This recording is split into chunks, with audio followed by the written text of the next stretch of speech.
A couple found a house for sale for $50,000. Foreclosure, a real disaster. But the land alone was worth more than that. They thought about investing $100,000 and reselling it for $250,000, an easy profit of $100,000. 18 months later, they had spent a total of $210,000. The house was valued at $180,000. They lost $30,000 on a sure bet. This is the fixer-upper trap, and today I'm going to show you the 5 hidden costs that turn these deals into financial disasters. Here's how the trap works, and it gets almost everyone. You're browsing listings. Prices are insane.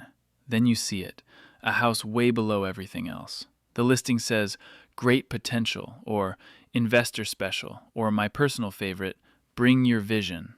Let me show you the math that tricks people. House A, move-in ready, $350,000. House B, fixer-upper, $280,000. $70,000 difference.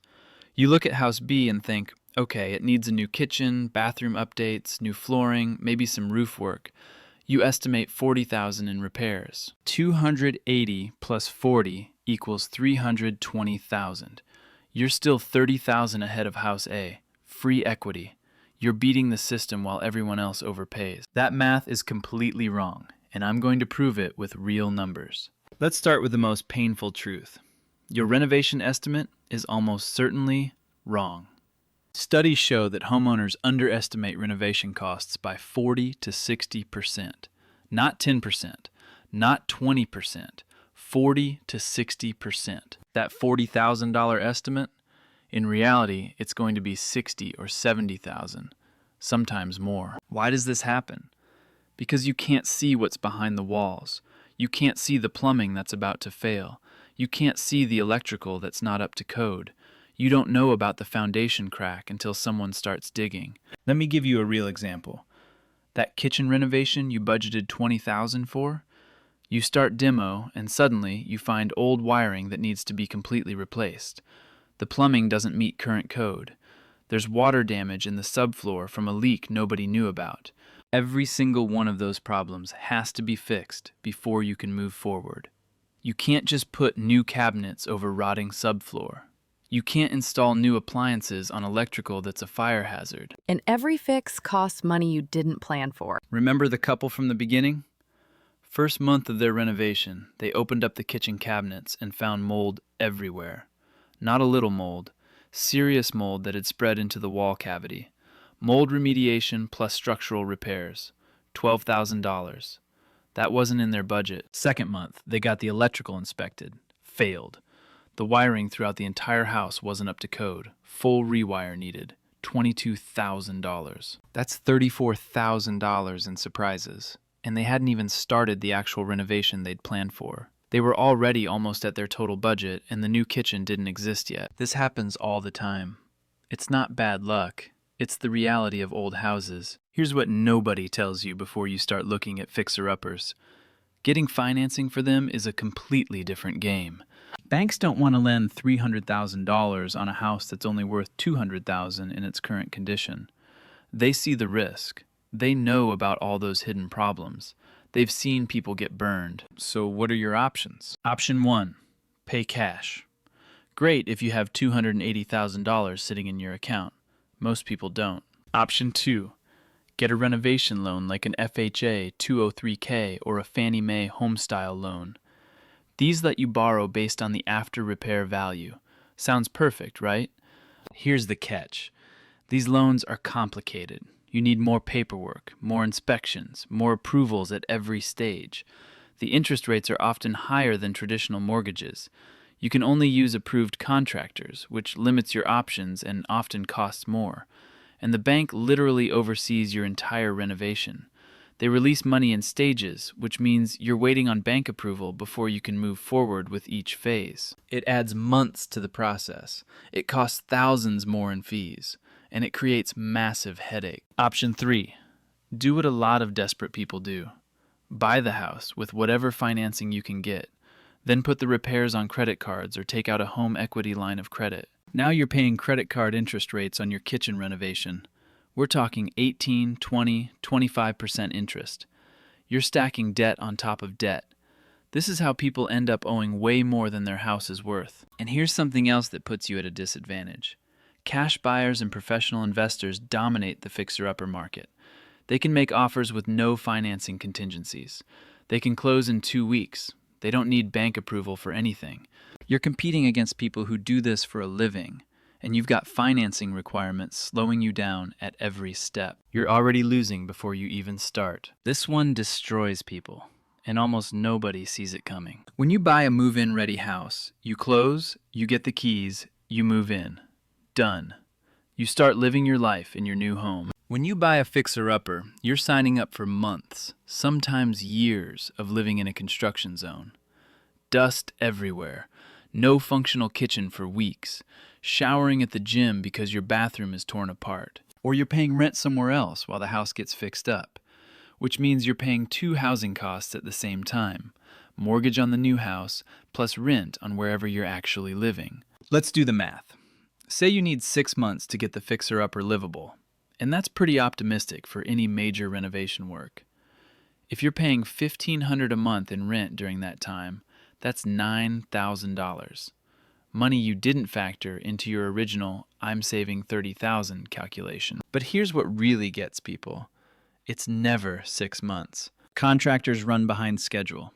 Permits take longer than expected. One problem reveals another problem you didn't know about. Materials are backordered for weeks. The city inspector fails your work and you have to redo it. 6 months becomes 12 months. 12 months becomes 18 months. I've seen it happen over and over again. Remember our couple? They thought they'd be living in their house within 4 months. 4 months. That was the plan. It took 18 months. 18 months of stress. 18 months of paying a mortgage on a house they couldn't live in while also paying rent. 18 months of their marriage under constant pressure because nothing was going according to plan. 18 months of their life consumed by this house that was supposed to be a great deal. When people budget for a fixer-upper, they think about the big, obvious stuff. Kitchen, bathrooms, roof, flooring, maybe some paint. But there are dozens of other costs that add up fast. Permits. Every major renovation requires permits from your local government. Electrical permits, plumbing permits, building permits. They cost money, they take time, and if you skip the permits to save a few $100s, guess what happens when you try to sell the house? The buyer's inspector finds unpermitted work, and now you either have to tear it all out and redo it properly, or you take a massive hit on your sale price. Sometimes both. Dumpster rentals. All that old material has to go somewhere. You're looking at several $100s per week for a dumpster sitting in your driveway. And renovations always take longer than planned, so that's more weeks than you budgeted. Storage units. Where are all your belongings going while the house is torn apart? Storage unit fees add up fast. A few $100s a month, month after month. Tools and equipment. Sure, you're going to do some work yourself to save money, but you need tools. Saws, drills, sanders, ladders, safety equipment, protective gear. All that stuff costs money, and you can't do the work without it. Increased utilities. Running power tools all day long uses electricity. Heating or cooling a house with no insulation in the walls, with holes open everywhere, your utility bills will spike dramatically during the renovation. Landscaping. After months of contractor trucks driving over your lawn and workers trampling through your yard, the outside of your house is going to be destroyed. You'll need to fix that too. And then there's the big one. Unexpected major repairs. I'd estimate that 90% of fixer-upper buyers encounter at least one serious surprise. Foundation cracks, termite damage that's been hidden for years, electrical panels that are obsolete and need full replacement, lead paint throughout the house, asbestos in the ceiling tiles or floor tiles, mold in places you couldn't see, sewer line problems that require digging up your entire yard. These aren't small fixes. These are $10,000, $20,000, sometimes $50,000 problems, and they show up when you're already stretched to your limit. This is the one that really smart investors understand, but regular home buyers almost always miss. When you put all your money and all your time into a fixer-upper, you have to ask, what else could that money and time have been doing? Let's go back to our example. You bought the fixer-upper for $280,000. You've now spent $70,000 on renovations. You're all in for $350,000. Same as the move-in ready house that you passed on, except you've also spent 2 years of your life on this project. 2 years of constant stress. 2 years of weekends at Home Depot instead of with your family. 2 years of arguments with contractors and fights with your spouse about decisions and budgets. What if you'd just bought the move-in ready house instead? You would have had 2 years of living comfortably in your home. 2 years of equity building while you slept. 2 years of weekends doing things you actually enjoy. 2 years of peace. And here's something people forget. Your time has real value. If you make $50,000 a year and you spent 500 hours working on your renovation, that's over $12,000 worth of your time. Just gone. Exposed to dust, exhausted every weekend, stressed out constantly. For what? Here's what nobody wants to tell you. The real estate market is efficient. There are millions of buyers and sellers. Properties are listed publicly. Everyone can see the same information. That cheap house isn't cheap because you found some secret deal that nobody else noticed. It's cheap because something is wrong with it. The market has already priced in all the problems you're about to discover. Professional investors understand this. They have teams of contractors they've worked with for years. They buy at true wholesale prices, not retail prices disguised as deals. They have massive cash reserves for unexpected problems. They do this for a living, full time, and they still regularly lose money on fixer-uppers. You, buying your first or second home, with no contractor relationships, limited cash reserves, and a full-time job that isn't real estate. You think you're going to beat these professionals at their own game? The odds are stacked against you from the very beginning. And here's something to really think about. That house you're so excited about? Professional investors who analyze deals every single day looked at that exact same property and said, no thanks. It's not worth it to them. Why do you think you see something they don't? Look, I'm not saying every fixer-upper is a guaranteed disaster. Some people do make them work. But if you're going to try it, here's how to protect yourself. 1. Whatever you think repairs will cost, add 50% to that number. If the deal doesn't still make financial sense with that buffer built in, walk away. The buffer isn't pessimism, it's reality. 2. Get multiple inspections before you buy.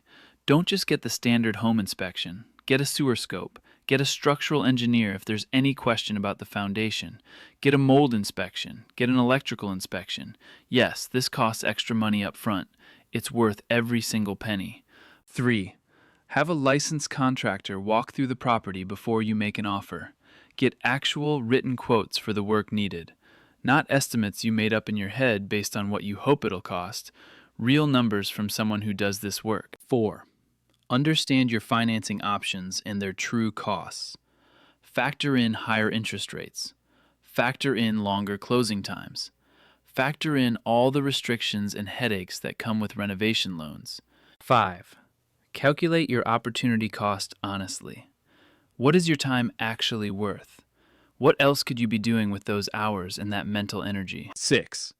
Ask yourself one honest question. Is this really a good deal, or am I trying to convince myself it is because I want it to be true? Sometimes the best deal is paying a fair price for a house that's already done. You move in. You start building equity immediately. You live your life without wondering what's going to break next or how you're going to pay for it. The house that costs less up front can end up costing you everything. Your savings, your time, your peace of mind, your relationships. Make sure you see the full picture before you sign anything. If this helped you understand what you're really getting into, subscribe so you don't miss the next one.